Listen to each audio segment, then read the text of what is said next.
नमस्कार दर्शक बंधु शुभ सकाळ आमे नहीं आसु देश विदेश राज्यर 20टी गुरुत्वपूर्ण खबर खबरटी देखिया पूर्व आपणकर भल पाइबा स्वरूप भिडियोटी गोटे लाइक करी आपणक जिल्लार ना लिखिदेवे जहाँफल प्रत्येक दिन आपणक जिल्लार खबर किछि ना किछि अपडेट पाई परिबे। तेबे चलंतु कोन रहिछि आज सकाळ खबर ता उपरे नजर पकाइबा।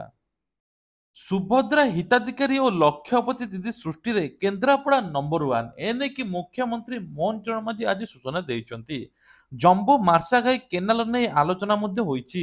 आउ थरे आसिबाकू पड़िबो आसिले अनेक भित्ति प्रस्तर स्थापन मध्ये हेबो बोली मुख्यमंत्री कहिचंती।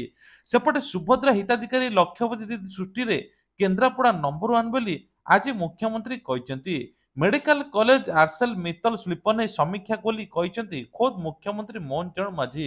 ତା ବନ୍ୟଜନ୍ତୁ ଆକ୍ରମଣରେ ମୃତ୍ୟୁକାଳୀନ ସହାୟତା ରାଶି ବୃଦ୍ଧି କଲେ ମୁଖ୍ୟମନ୍ତ୍ରୀ। ତେବେ ସହାୟତା ରାଶି 6 ଲକ୍ଷରୁ 10 ଲକ୍ଷ ଟଙ୍କାକୁ ବୃଦ୍ଧି କରିଛନ୍ତି। ଜଙ୍ଗଲ ପାର୍ଶ୍ୱବର୍ତ୍ତୀ ଗ୍ରାମଗୁଡ଼ିକରେ ସାଧାରଣତଃ ବନ୍ୟଜନ୍ତୁ ଆକ୍ରମଣରେ ନଜିର ଅଧିକ ରହିଥାଏ। ବନ୍ୟଜନ୍ତୁ ଆକ୍ରମଣରେ ଧନ ଜୀବନ ନଷ୍ଟ ହୋଇଥାଏ। ଏସବୁକୁ ଦୃଷ୍ଟିରେ ରଖି ମୁଖ୍ୟମନ୍ତ୍ରୀ କ୍ଷତିଗ୍ରସ୍ତ ଲୋକଙ୍କୁ ସହାୟତା ରାଶି ବୃଦ୍ଧି କରିଛନ୍ତି। ପୂର୍ବରୁ 6 ଲକ୍ଷ ଟଙ୍କା ଥିଲା, ଏବେ ତାକୁ ବଢ଼ାଇ 10 ଲକ୍ଷ ପର୍ଯ୍ୟନ୍ତ ମଧ୍ୟ କରାଯାଇଛି। ତା ସହିତ ମଧ୍ୟ କୁହାଯାଉଛି ମୃତ୍ୟୁକାଳୀନ ସହାୟତା ରାଶି ବୃଦ୍ଧି କରିବା ସହିତ ବାସଗୃହ କ୍ଷତିଗ୍ରସ୍ତ ହୋଇଥାଏ ତେବେ ଅନ୍ତୋଦୟ ଗୃହ ଯୋଜନାରେ ତାଙ୍କୁ ସାମିଲ କରାଯିବ। ରାଜ୍ୟରେ ପୁଣି ଆସିଲା ଲଘୁଚାପ ଘଡଘଡି ସହିତ ବିଜୁଳି ବର୍ଷା ବଜ୍ରପାତ ନେଇକି 5ଟି ଜିଲ୍ଲାକୁ ଅରେଞ୍ଜ ୱାର୍ନିଂ। ବଜ୍ରପାତ ଝଡ଼ ବର୍ଷା ନେଇ 5ଟି ଜିଲ୍ଲାକୁ ଅରେଞ୍ଜ ୱାର୍ନିଂ ଜାରି କରିଛି ପାଣିପାଗ ବିଭାଗ। ସେଗୁଡ଼ିକ ହେଲା ମୟୂରଭଞ୍ଜ, କେନ୍ଦୁଝର, ବାଲେଶ୍ୱର, ଭଦ୍ରକ, ଅନୁଗୁଳ। ସେହିପରି 25ଟି ଜିଲ୍ଲାକୁ ୟେଲୋ ୱାର୍ନିଂ ମଧ୍ୟ ଜାରି କରିଛି। ଆସନ୍ତା 5 ଦିନ ଯାଏଁ ରାଜ୍ୟରେ ବର୍ଷା ସମ୍ଭାବନା ଅଛି ଏବଂ 50ରୁ 60 କିଲୋମିଟର ବେଗରେ ପବନ ବୋହିବ ବୋଲି ପାଣିପାଗ ବିଭାଗ ସୂଚନା ଦେଇଛି। ରଥଯାତ୍ରା ଉପଲବ୍ଧ ହେବ ମାଗଣା ଅଟୋ ଏବଂ ରିକ୍ସା ସେବା। ଏଥର ଲୋକମାନଙ୍କୁ ଆଉ ଟଙ୍କା ଦେବା ପାଇଁ ପଡିବ ନାହିଁ। ଏନେଇକି ସରକାର ତରଫରୁ ମଧ୍ୟ ବଡ ଘୋଷଣା କରାଯାଇଛି। ଏଣିକି ରଥଯାତ୍ରା ସମୟରେ ଭକ୍ତମାନଙ୍କୁ ଓଡ଼ିଶାରେ ପୁରୀ ବସ୍ଷ୍ଟାଣ୍ଡରୁ ବଡ଼ଦାଣ୍ଡ ପର୍ଯ୍ୟନ୍ତ ମାଗଣା ଅଟୋ ରିକ୍ସା ସେବା ଯୋଗାଇ ଦିଆଯିବ। ଆଗାମୀ ରଥଯାତ୍ରା ପାଇଁ ପ୍ରସ୍ତୁତି ଯାଞ୍ଚ କରିବା ପାଇଁ ପୁରୀରେ ଚାଲିଥିବା ଦ୍ୱିତୀୟ ସମନ୍ୱୟ ବୈଠକ ସମାପ୍ତ ହେବା ପରେ ପରିବହନ ମନ୍ତ୍ରୀ ବିଭୂତି ଭୂଷଣ ଜେନା ଏ ସମ୍ପର୍କରେ ସୂଚନା ଦେଇଛନ୍ତି। ବସ୍ଷ୍ଟାଣ୍ଡ ଏବଂ ବଡ଼ଦାଣ୍ଡ ମଧ୍ୟରେ ଭକ୍ତମାନଙ୍କ ପାଇଁ ମାଗଣା ଅଟୋ ରିକ୍ସା ସେବା ଉପଲବ୍ଧ ହେବ ବୋଲି ମନ୍ତ୍ରୀ କହିଛନ୍ତି। ଏହା ମଧ୍ୟ ପ୍ରକାଶ କରିଛନ୍ତି ଯେ ପୁରୀର ତାଳବଣିଆରେ ରଥଯାତ୍ରା, ବାହୁଡା ଯାତ୍ରା, ସୁନାବେଶ, ଶ୍ରୀ ଜଗନ୍ନାଥ ଭାଇ ଭଉଣୀଙ୍କ ସୁନାବେଶ ଉତ୍ସବ ପାଇଁ ଅସ୍ଥାୟୀ ବସ୍ଷ୍ଟାଣ୍ଡ ମଧ୍ୟ ନିର୍ମାଣ କରାଯିବ। ମନ୍ତ୍ରୀ ମଧ୍ୟ କହିଛନ୍ତି ରଥଯାତ୍ରା ସମୟରେ ପୁରୀକୁ ଚଳାଚଳ ପାଇଁ 250ଟି ସ୍ୱତନ୍ତ୍ର ବସ୍‌କୁ ପରମିଟ୍ ଦିଆଯିବ। ବସ୍ ଭଡ଼ାର ରେଟ୍ ଚାର୍ଟ ମଧ୍ୟ ପ୍ରଦର୍ଶିତ ହେବ। ମନ ଇଚ୍ଛା ରେଟ୍ ନେଇପାରିବେ ନାହିଁ। ତା ସହିତ ମଧ୍ୟ କୁହାଯାଉଛି ଯେ 365ଟି ସ୍ୱତନ୍ତ୍ର ରେଳ ମଧ୍ୟ ଚଳାଚଳ ହେବ। ଏପଟେ ରଥଯାତ୍ରାକୁ ନେଇ କୋଭିଡ ଲକ୍ଷଣ ଯଦି ଆପଣ ଥିବ ଆପଣ ଆସନ୍ତୁ ନାହିଁ। ଏନେଇକି ଆଇନ ମନ୍ତ୍ରୀ ପୃଥ୍ୱୀରାଜ ହରିଚନ୍ଦନ କହିଛନ୍ତି। ମହାପ୍ରଭୁଙ୍କ କରୁଣାରୁ ଏଥର ରଥଯାତ୍ରା ସୁରୁଖୁରୁରେ ହେବ। 80% କାମ ସରିଲାଣି। ରଥଯାତ୍ରା ଯଥେଷ୍ଟ ପୂର୍ବରୁ ଅବଶିଷ୍ଟ କାମ ସରିଯିବ ବୋଲି ମୋର ବିଶ୍ୱାସ ଅଛି ବୋଲି କହିଛନ୍ତି। ସେପଟେ 365ଟି ସ୍ୱତନ୍ତ୍ର ଟ୍ରେନ୍ ମଧ୍ୟ ହେବ ବୋଲି କୁହାଯାଉଛି। ଯାତ୍ରୀଙ୍କର ସୁବିଧା ନେଇକି ସରକାର ବିଭିନ୍ନ ପ୍ରକାର ଘୋଷଣା ମଧ୍ୟ କରୁଛନ୍ତି।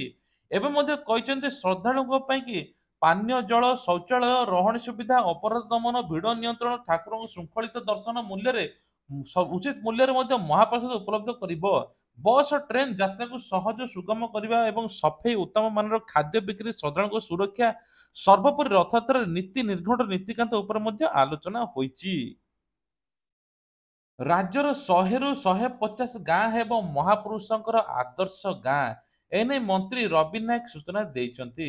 ପଞ୍ଚାୟତରାଜ ବିଭାଗର ମନ୍ତ୍ରୀ ରବି ନାୟକ କହିଛନ୍ତି ଯେ 9ରୁ 10ଟି ବିଭାଗ ମିଳିତ ଭାବରେ ଗାଁ ଉନ୍ନତି କରିବେ। ଯେତେ ବ୍ୟବସ୍ଥା ଅଛି ସବୁ ସରକାର ଯୋଗାଇ ଦେବେ। ଏନେଇ ପ୍ରକ୍ରିୟା ଆରମ୍ଭ ହୋଇଯାଇଛି।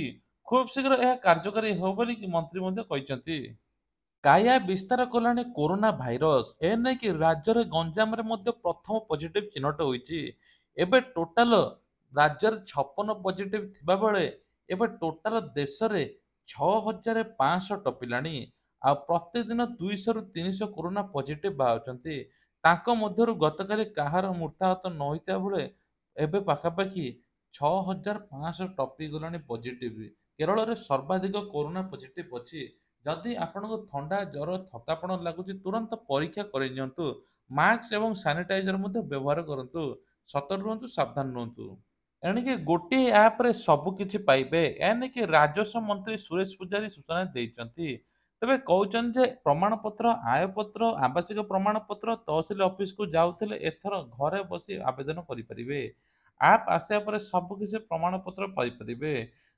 ତେବେ କୁହାଯାଉଛି ଯେ ଯେଉଁ ମୋବାଇଲରେ ଆପଣମାନେ ସବୁକିଛି କାମ କରୁଛନ୍ତି କେବଳ ମୋବାଇଲରେ ଆପଣ ଗୋଟିଏ ଆପ୍ ଦ୍ୱାରା ସବୁକିଛି ଆପଣମାନେ ପାଇପାରିବେ।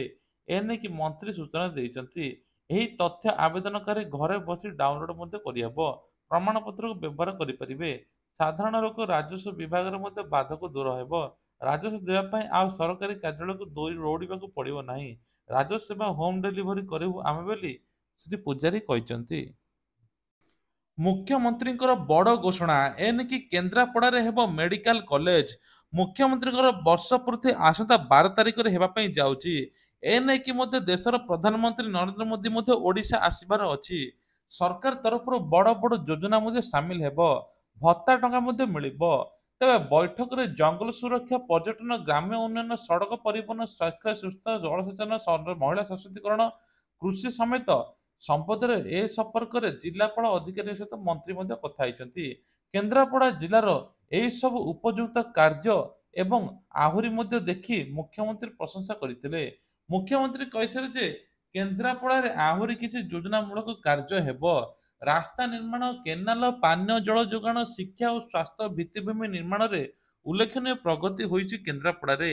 ତା ସହିତ ମଧ୍ୟ ଜନଶୁଣାଣି, ଭତ୍ତା ବଣ୍ଟନ, ବରିଷ୍ଠ ଅଧିକାରୀ, ମୁଖ୍ୟମନ୍ତ୍ରୀଙ୍କ ପରିଦର୍ଶନ, ମଧ୍ୟାହ୍ନ ଭୋଜନ ଯୋଜନା, ମୁଖ୍ୟମନ୍ତ୍ରୀ ଅନ୍ତର୍ଦ୍ଦୟ ଗୃହ ଯୋଜନା, ମିଶନ ଶକ୍ତି ଇତ୍ୟାଦି ସଫଳତା ପାଇଁ ଅଧିକାରୀ ଏବଂ କର୍ମଚାରୀଙ୍କୁ ମଧ୍ୟ ଅଭିନନ୍ଦନ ଜଣାଇଛନ୍ତି। ତେବେ କୁହାଯାଉଛି ଏହି କାର୍ଯ୍ୟଗୁଡ଼ିକ ମଧ୍ୟ ଜନସାଧାରଣଙ୍କ ଜୀବନଧାରାକୁ ଉନ୍ନତି ମଧ୍ୟ କରିଛି ବୋଲି ମୁଖ୍ୟମନ୍ତ୍ରୀ କହିଛନ୍ତି। କେବଳ 107 ପଦବୀ ପାଇଁ 9,061 ଜଣ ପରୀକ୍ଷାର୍ଥୀ। ହୋମଗାର୍ଡ ଚାକିରି ପାଇଁ ଏବେ ବିଟେକ୍ ଆଶାୟୀ।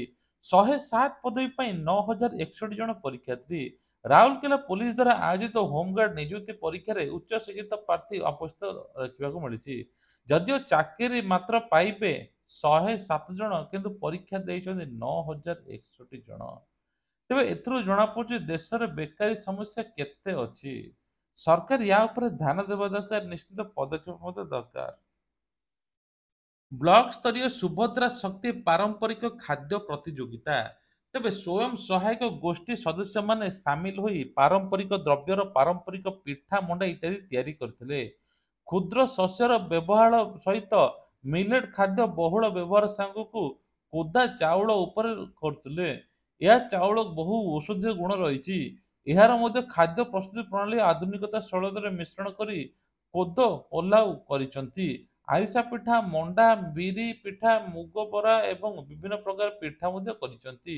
ତା ସହିତ ମଧ୍ୟ ପ୍ରତିଯୋଗିତା ହୋଇଥିଲା ସ୍ୱୟଂ ସହାୟକ ଗୋଷ୍ଠୀ ସହିତ। ସେଇଭଳି କୋରୋନାରେ ମଧ୍ୟ ଅଯୋଧ୍ୟା ମନ୍ଦିର କୋଭିଡ ଟେଷ୍ଟ ନେଇ ହୋଇପାରିବନି ରାମ ମନ୍ଦିର ହନୁମାନଙ୍କ ଦର୍ଶନ। ଏନେଇକି ବଡ଼ ଘୋଷଣା ହୋଇଛି। ତେବେ ଏଥିଲାଗି ପ୍ରସନ୍ନ ଜୁନ 9 ତାରିଖରୁ ସୋମବାର ଠାରୁ ସହରର ବିଭିନ୍ନ ସ୍ଥାନରେ କୋଭିଡ ଯାଞ୍ଚ ପାଇଁ ବ୍ୟବସ୍ଥା କରିଛି। ଅଯୋଧ୍ୟା ସିଏମଓ ସୁନୀଲ କୁମାର ବନ୍ୟାଲ କହିଛନ୍ତି ଯେ ଏଥର ରାମ ମନ୍ଦିର ସାମ୍ନାରେ ହନୁମାନ ଗଡି ସାମ୍ନାରେ ଏୟାରପୋର୍ଟରେ ମଧ୍ୟ ବିଭିନ୍ନ ପ୍ରକାର କୋରୋନା ପଜିଟିଭ ପାଇଁ କୋରୋନା ବ୍ୟବସ୍ଥା ହେବ, ଯାହାଫଳରେ ଟେଷ୍ଟ ମଧ୍ୟ କରିପାରିବେ। ଆଉ ତାପରେ ମଧ୍ୟ ଅଯୋଧ୍ୟା ଆସି ବୁଲି ପାରିବେ, ବିନା ଟେଷ୍ଟରେ ବୁଲି ପାରିବେ ନାହିଁ। ତେବେ ଆସନ୍ତୁ ଯୋଜନା ବିଷୟରେ ଜାଣିବା।